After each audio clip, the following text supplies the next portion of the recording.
Hello friends, welcome to my YouTube channel. So friend, आज हम इस वीडियो में डिस्कस करने वाले हैं MA previous year English literature paper first के बारे में। तो आज की जो वीडियो है उसमें हम एक क्विक रिवीजन करेंगे। जितने भी टॉपिक्स यहाँ पर दिए हुए हैं उन सब के बारे में थोड़ा थोड़ा हम पढ़ लेंगे, जिससे कि जो सेक्शन ए में 2 मार्क्स के जो क्वेश्चन आते हैं वो भी आपके क्लियर हो जाएं। एंड इसके साथ ही जितने भी आपने तैयारी कर ली है वो भी आप देख लो कि कौन से टॉपिक में क्या बातें हैं, जिसके थ्रू अगर आपको कोई टॉपिक नहीं भी पढ़ा हुआ और वहाँ पर बाई चांस वो टॉपिक आ जाता है तो थोड़ा बहुत आपको पता हो, जिससे कि आप वहाँ पर कुछ एक्स्ट्रा लिख सको। सो स्टार्ट करते हैं यूनिट फर्स्ट। यूनिट फर्स्ट में पहला टॉपिक है जिसका नाम है वर्ड। तो जो वर्ड है वो 2 तरीके के होते हैं, एक होते हैं लेक्सिकल वर्ड और एक होते हैं ग्रामेटिकल वर्ड्स।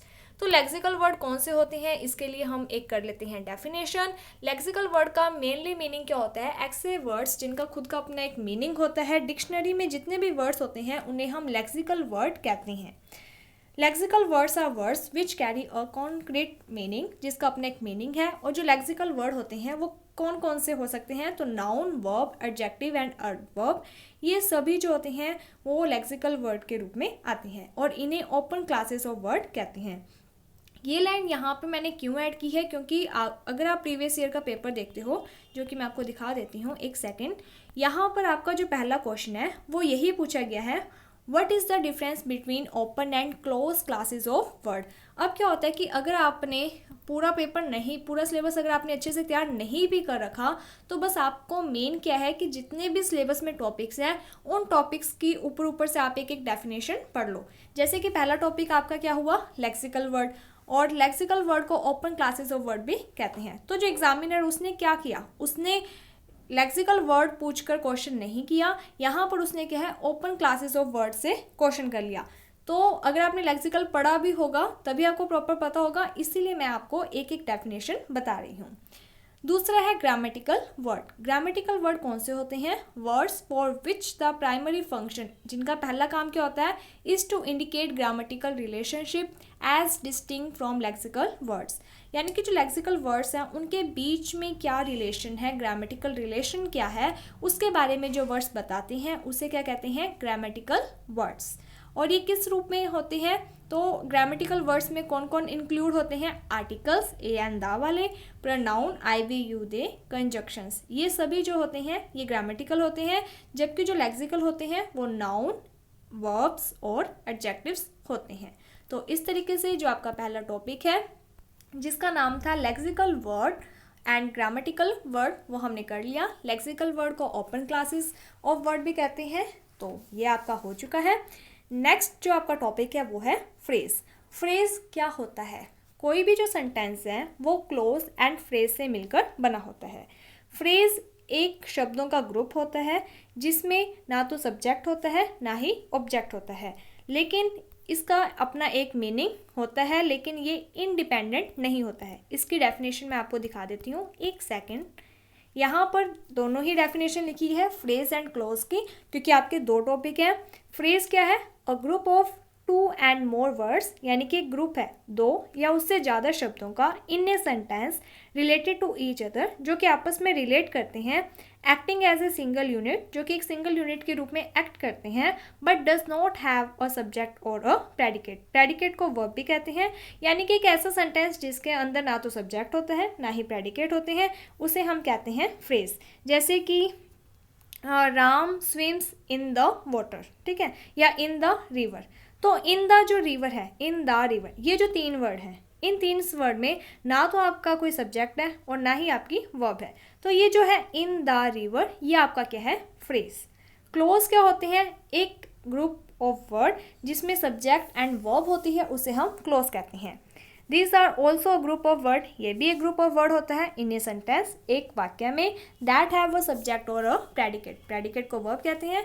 एक ग्रुप जिस शब्दों का एक ऐसा ग्रुप जिसके अंदर सब्जेक्ट और वर्ब होती है उसे हम क्लोज कहते हैं, और जिसमें नहीं होता है सब्जेक्ट और वर्ब उसे हम फ्रेज कहते हैं। जैसे कि राम स्विम्स, तो राम क्या हुआ? सब्जेक्ट, स्विम्स क्या हुआ? वर्ब। तो ये जो 2 वर्ड का ग्रुप है ये तो आपका हो गया क्लोज। इन द रिवर, इसमें ना तो सब्जेक्ट है और ना ही वर्ब, तो ये आपका हो गया फ्रेज। इसके बाद नेक्स्ट जो आपका क्वेश्चन है वो देखते हैं। यहाँ पर जो नेक्स्ट क्वेश्चन है वो पूछा गया है सेंटेंस का, कि सेंटेंस क्या होता है। सेंटेंस क्या होता है? अ ग्रुप ऑफ वर्ड, ये भी एक ग्रुप ऑफ वर्ड होता है that make a complete sense. शब्दों का एक ऐसा समूह जिससे एक कंप्लीट सेंस मिल जाए उसे हम कहते हैं सेंटेंस। हम कोई भी बात बोलते हैं, अगर उसका कंप्लीट मीनिंग है तो वो बन जाएगा सेंटेंस, ठीक है। जबकि जो फ्रेज एंड क्लोज होते हैं ये सेंटेंस के ही पार्ट्स होते हैं। इसके बाद आपकी यूनिट सेकंड है, और ये क्वेश्चन भी आ सकता है कि सेंटेंस के कितने टाइप्स होते हैं। तो सबसे पहले आपको ये पता होना चाहिए कि सेंटेंस होता क्या है। शब्दों का एक समूह, अ group of word that make a complete sense, तो उसे हम सेंटेंस कहते हैं। सेंटेंस के 3 टाइप्स होते हैं, एक होता है सिंपल, एक होता है कंपाउंड, एक होता है कॉम्प्लेक्स।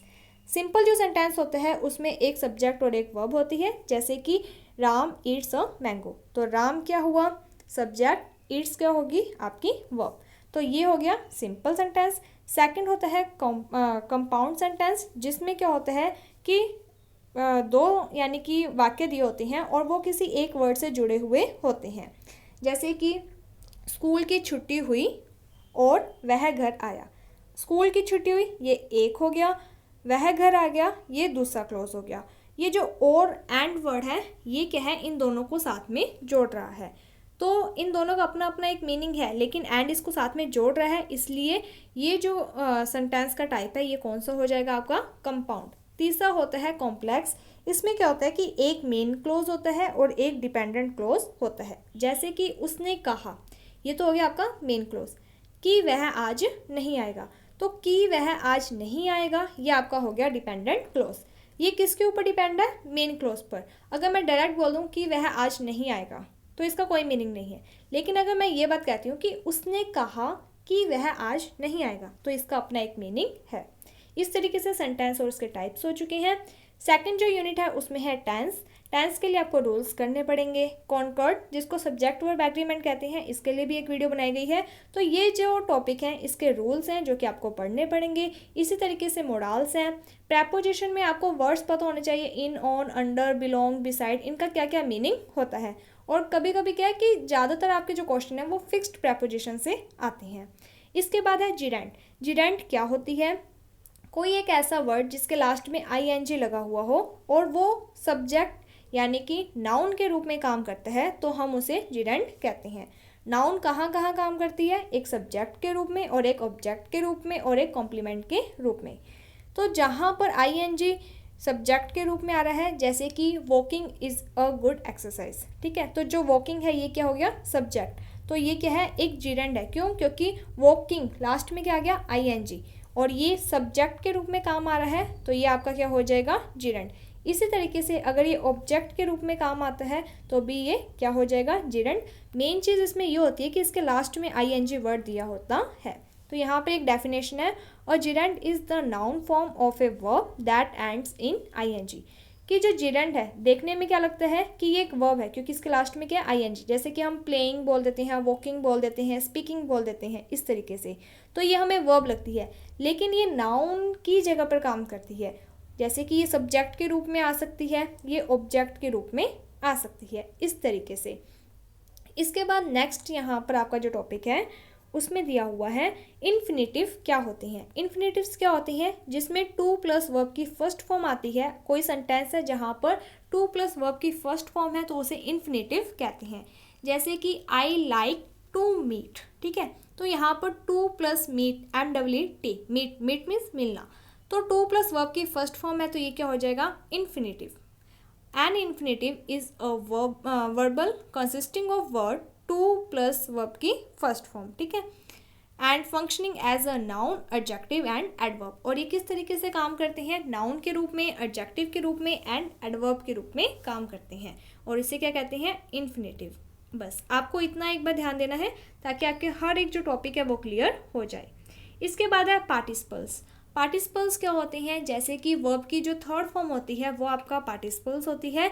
इस तरीके से जो वर्ब के रूप में काम आते हैं उन्हें हम पार्टिसिपल्स कह देते हैं।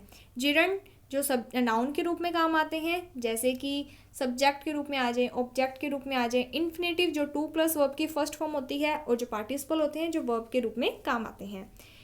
इसके बाद जो नेक्स्ट टॉपिक है उसका नाम है वर्ड फॉर्मेशन। वर्ड फॉर्मेशन क्या होता है? तो इसमें क्या होता है कि जो एक रूट वर्ड होता है उसके या तो हम आगे कोई नया वर्ड लगा देते हैं जिसको उसका मीनिंग चेंज हो जाए, या फिर उस रूट वर्ड जो मेन वर्ड है उसके पीछे हम कोई एक ऐसा वर्ड लगा देते हैं जिससे कि उसका मीनिंग चेंज हो जाए, जिसे हिंदी में उपसर्ग और प्रत्यय कहते हैं। प्रीफिक्स का मीन्स होता है कि पहले कोई वर्ड को जोड़ देना, जिसे हम हिंदी में कह देंगे उपसर्ग। ठीक है, जैसे कि ऑनेस्ट, ये आपका क्या हो गया रूट वर्ड, इसके आगे आपने लगा दिया डिस, तो ये क्या बन जाएगा डिसऑनेस्ट। ठीक है, तो इसे कहते हैं प्रीफिक्स। एक होता है सफिक्स। सफिक्स में क्या होता है कि जो रूट वर्ड होते हैं उसके पीछे हम कोई वर्ड लगाकर एक नया वर्ड क्रिएट करते हैं, जैसे कि काइंड क्या हुआ रूट वर्ड, बाद में हमने लगा दिया नेस, तो ये क्या बन जाएगा काइंडनेस, इस तरीके से। इसके बाद आपकी जो नेक्स्ट यूनिट है यूनिट 3, इसका पहला टॉपिक है स्पीच मैकेनिज्म।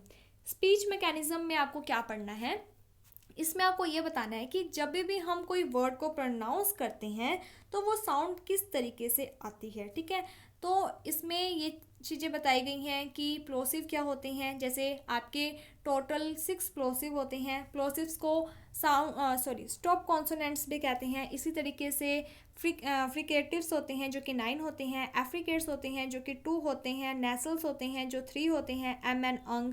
तो यहाँ पर क्या होता है कि आपको फनेटिक्स पूछे जाते हैं और उसका आर्टिकुलेशन कैसे होता है, मैनर कैसे होता है, ये सब पूछा जाता है, और इसके लिए एक वीडियो बनाई हुई है, आप उसे देख सकते हो। इसके बाद नेक्स्ट है description of English consonant and vowels. इसमें कुछ नहीं, मेन चीज़ यही बतानी है कि जो फोनेटिक्स होते हैं उसमें क्या होता है कि टोटल 44 फोनेटिक्स होते हैं, जिसमें से 20 वोवल्स होते हैं एंड 24 कॉन्सोनेंट्स होते हैं। और जो 20 वोवल्स होते हैं इसको भी टू में क्लासीफाई किया गया है। ठीक है, कैसे कि जो 12 होते हैं वो मोनोथॉप्स होते हैं और जो 8 होते हैं वो डिप्थोम्स होते हैं। इसके बाद जो कॉन्सोनेंट वर्ड हैं उनके जितने भी ट्रांसक्रिप्शंस वगैरह हैं वो सारी चीज़ें आपको यहाँ पर बतानी होती है। इसके बाद नेक्स्ट जो टॉपिक है वो है स्ट्रेस। स्ट्रेस क्या होता है, मेनली क्या होता है कि हम जब भी किसी वर्ड को बोलते हैं या फिर कोई सेंटेंस बोलते हैं तो उसमें जो मेन बात होती है या कोई मेन वर्ड होता है उस पर हम ज़्यादा एनर्जी लगाते हैं, उसे ही कहते हैं स्ट्रेस। जैसे कि मैं आपको कोई टॉपिक के बारे में बता रही हूँ, फिर मैं आपको कहूँगी कि ये वाला जो टॉपिक है ये ज़्यादा इंपॉर्टेंट है। मैंने जितनी भी बातें की वो मैंने नॉर्मल जो साउंड है उसमें की, लेकिन जो इम्पोर्टेंट बात होती है उसके लिए मैं थोड़ी ज़्यादा एनर्जी का यूज़ करती हूँ, थोड़ा जो साउंड है उसे ज़्यादा तेज करती हूँ, बढ़ाती हूँ, तो उसे हम क्या कह देते हैं स्ट्रेस कह देते हैं। स्ट्रेस 3 प्रकार का होता है, एक होता है सिलेबल स्ट्रेस, एक होता है वर्ड स्ट्रेस और एक होता है साउंड स्ट्रेस। तो वो सारी चीज़ें आएंगी। इसके बाद नेक्स्ट जो टॉपिक है वो है मॉर्फिम। उसमें भी रूट और एफिक्स है जो वो क्या होते हैं इसके बारे में बताना है। इसके लिए यहाँ पर एक डेफिनेशन है जो कि आप देख सकते हो। सबसे पहले आपको मॉर्फिम है जो उसका मीनिंग क्या होता है, यानी कि एक सिंगल वर्ड जिसका अपना एक मीनिंग निकल जाए। ठीक है, देयर आर 2 टाइप ऑफ, फिर जो मॉर्फिम्स है ये 2 टाइप्स होते हैं। कौन कौन से होते हैं, एक होता है फ्री मॉर्फिन और एक होता है बाउंड मॉर्फिन्स। फ्री मॉर्फिन में तो क्या होता है कि कैन स्टैंड अलोन। ठीक है, इसका जैसे ईट डेट वीक, ये फ्री है। ठीक है, एक वर्ड है और इसका अपना एक मीनिंग है, तो इसे कह देते हैं फ्री मॉर्फिन।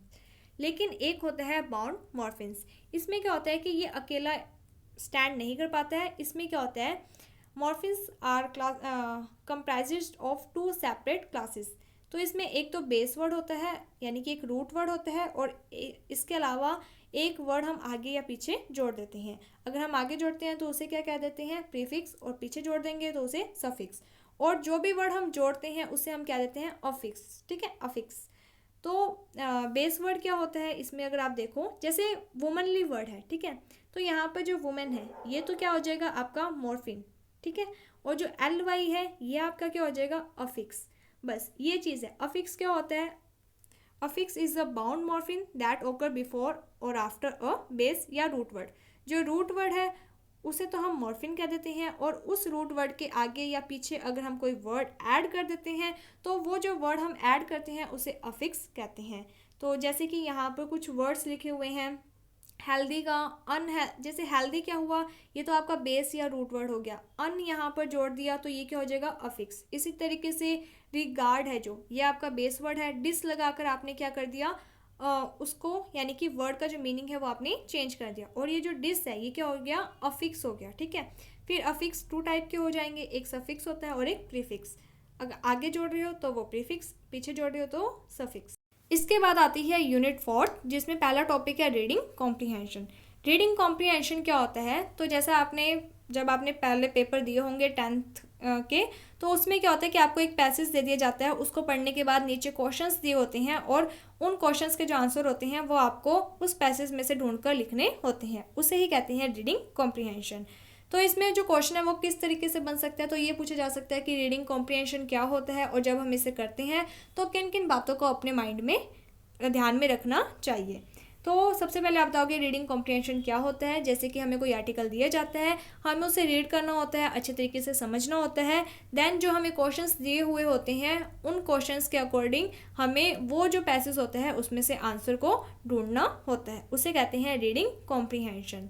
इसके बाद नेक्स्ट टॉपिक है इवैल्यूएटिंग स्टाइल। इवैल्यूएटिंग स्टाइल क्या होता है कि जब कोई राइटर कोई राइटिंग यानी कि कोई आर्टिकल लिख रहा होता है तो वो अपने स्टाइल को इवैल्यूएट करता है कि क्या वो सही तरीके से लिख रहा है या फिर कोई चेंजेस किए जा सकते हैं। तो वो सारी जो बातें होती हैं कि उसे किन वर्ड्स का यूज़ करना है, किस तरीके से लिखना है, वर्ड्स की जो फॉन्ट्स का जो साइज़ होता है, जो स्पेस होता है, उनके ऊपर भी ध्यान देना होता है। सबसे पहले वो एक रफ ड्राफ्ट बनाता है, उसको पढ़ता है, उसमें जो कमियां हैं उन्हें दूर करता है, देन वो एक फाइनल ड्राफ्ट बनाता है, यानी कि जो उसकी खुद की राइटिंग है उसे वो इवैल्यूएट कर रहा है, चेक कर रहा है, एग्जामिन कर रहा है कि क्या वो सही है या फिर कोई चेंजेस लाए जा सकते हैं। इसके बाद आपका जो नेक्स्ट टॉपिक है वो है प्रेसिस राइटिंग। प्रेसिस राइटिंग क्या होता है कि जैसे आपको कोई आर्टिकल दिया है जो कि आपका कोई 2 या 2.5 पेज का लिखा हुआ है, अब आपको उसे पढ़ना है, उसमें जो भी मेन बातें होती हैं उस सभी बातों को आपको क्या है कि एक छोटे रूप में लिख देना है, यानी कि एक समरी लिखनी है, ठीक है, उसे हम कह देते हैं प्रेसिस राइटिंग। तो ये जो तीनों टॉपिक है इसमें से क्वेश्चन किस तरीके से आ सकता है कि आपको ये पूछा जा सकता है कि इसका मीनिंग क्या होता है और जब हम इसे करते हैं तो किन बातों को हमें ध्यान में रखना चाहिए। इसके बाद नेक्स्ट आपकी यूनिट 5 है जो उसमें लिखा हुआ है author page in text citation. इसका क्या मीनिंग होता है, जैसे कि अगर आप कोई आर्टिकल लिख रहे हो उसमें क्या है कि आपने किसी दूसरे पर्सन की जो बातें हैं वो अगर आप अपने आर्टिकल में ऐड कर रहे हो तो उसके बारे में आपको बताना है कि ये जो बातें हैं ये मैंने इस पर्सन की ली है, इस बुक में से ली है। तो वो जो सारी बातें होती हैं उसको हम क्या कह देते हैं, ऑथर या page in text citation. Means जैसे हम कहते हैं ना कि किसी और पर्सन की बातें अगर हम लिख रहे हैं तो एक तो होता है चोरी करना, नहीं, हम उसका क्रेडिट उस पर्सन को दे रहे हैं कि ये जो बातें हैं ये उस पर्सन के द्वारा लिखी गई हैं, भले ही हमने अपने आर्टिकल में उनकी बातों को ऐड किया है, लेकिन वो बातों का जो क्रेडिट है वो हम खुद नहीं ले रहे। हम ये नहीं कह रहे कि ये हमारी बातें हैं, हम वहाँ पर क्रेडिट दे रहे हैं कि ये उस पर्सन के द्वारा लिखी गई है और उनकी ये जो बुक है उस बुक का नाम हम मेंशन करके बताते हैं। इसके बाद नेक्स्ट है foot note and and notes. ये क्या होते हैं, जैसे कि अगर आप कोई आर्टिकल लिखते हो या फिर अगर आपने कभी जैसे कोई बुक होती है उसमें क्या होता है कि जैसे कोई टॉपिक है उसके हर एक पेज के नीचे कुछ जैसे पूरी बातें लिखने के बाद पेज के लास्ट में क्या होता है कि वहाँ पर कुछ एक्स्ट्रा रेफरेंस वगैरह दिए होते हैं। और जैसे अगर आप देखते हो कि पेज के ऊपर कोई वर्ड होता है जिसका मीनिंग प्रॉपर नहीं वहाँ पे बताया जाता, ठीक है, वहाँ पर स्टार लगा दिया जाता है या फिर 1 2 3 इस तरीके से लिख दिया जाता है और लास्ट में क्या होता है कि उसके बारे में डिटेल में नीचे नीचे लिख दिया जाता है। फुट नोट्स, नोट्स का मीनिंग क्या, नोट्स का मतलब होता है कि कुछ रेफरेंस दे देना। फुट का मीन्स होता है कि हर एक पेज के लास्ट में दे देना। मान लो कि जैसे कोई हिंदी का लेसन है, उस लेसन में कुछ ऐसे वर्ड्स हैं जिसे हम शब्दार्थ कहते हैं, राइट, तो उस वर्ड का जो मीनिंग होता है वो नीचे वाले अगर पेजेस पर हर एक पेज पर लिखा हुआ है तो उससे हम कह देते हैं फुट नोट। एंड नोट्स क्या होता है, जैसे पूरा लेसन जब कंप्लीट हो जाता है तो लास्ट में क्या होते हैं कि शब्दार्थ अलग से दिए हुए होते हैं, तो उससे हम कह देते हैं एंड नोट, यानी कि उस लेसन के अंदर जितने भी इंपॉर्टेंट वर्ड्स थे जिनके बारे में अलग से इंफॉर्मेशन रेफरेंस देना जरूरी था उसे हम लास्ट में लिख देते हैं कुछ पॉइंट्स के अकॉर्डिंग या शब्दार्थ के अकॉर्डिंग, तो उसे हम एंड नोट्स कह देते हैं। एंड इसके अलावा जितने भी आगे के टॉपिक्स हैं वो सभी आपको कोई थीम वगैरह दे दी जाएगी, आर्टिकल दिया जाएगा, उसके ऊपर आपको लिखना होता है। सीवी राइटिंग कैसे लिखी जाती है इसके लिए वीडियो बनाई हुई है, आप देख सकते हो।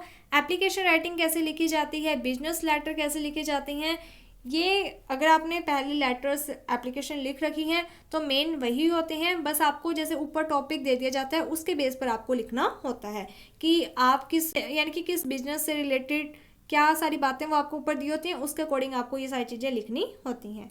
सो यहाँ तक का जो टॉपिक है वो आपको होपफुली समझ में आ गया होगा। अगर आपको कोई भी डाउट है तो आप हमें बता सकते हो कमेंट सेक्शन में, आपका डाउट दूर कर दिया जाएगा। अगर आपको ये वीडियो अच्छी लगी है तो like my video, subscribe my channel. Thank you friends for watching my video. Thank you.